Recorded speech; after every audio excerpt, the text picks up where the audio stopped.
Imagine going for a hike in a national park surrounded by trees, fresh air, and peaceful nature, when suddenly someone in your group disappears without a trace.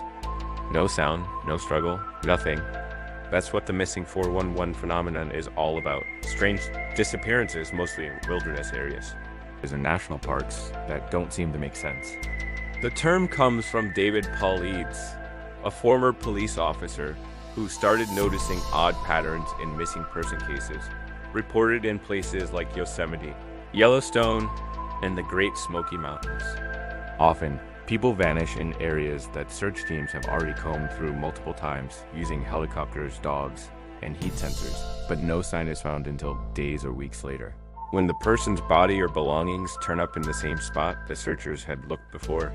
Even trained search dogs sometimes refuse to track the scent, as if the person vanished into thin air.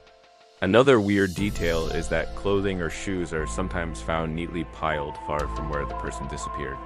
And sometimes bodies show no signs of injury or struggle. They just died mysteriously in the wilderness. Kids are involved in many cases too, with some found miles away in places impossible for them to reach alone, like steep cliffs or freezing rivers. For example, 6-year-old Dennis Martin vanished in the Smoky Mountains in 1969 while playing hide-and-seek with his family. Despite a massive search involving the FBI, he was never found, and some hikers reported hearing a scream and seeing a strange, hairy creature carrying something. Another case is 12-year-old Jared Negrete, who disappeared in California's San Bernardino National Forest in 1991. Days later, searchers found his camera with photos of the forest and a close-up of his scared face. But Jared himself was never found.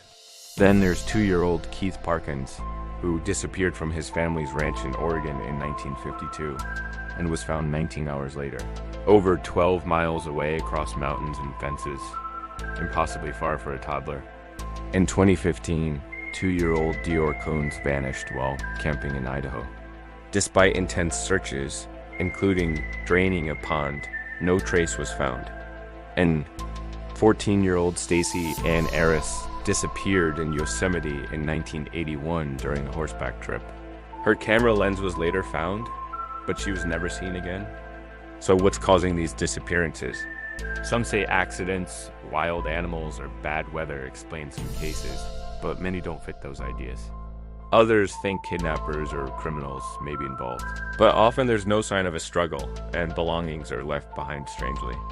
Some believe unknown creatures like Bigfoot, alien abductions, or even strange energy hotspots or portals in these areas could be responsible.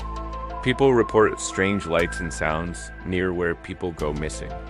Adding to the mystery, the National Park Service doesn't keep a public list of missing persons. So Paulides had to collect most info himself through requests and interviews. At the end of the day, missing 411 isn't just spooky stories.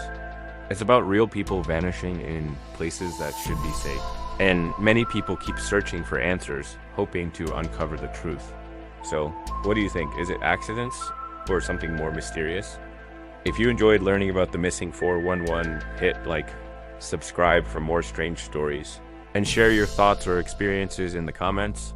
Maybe together we can figure out this great mystery.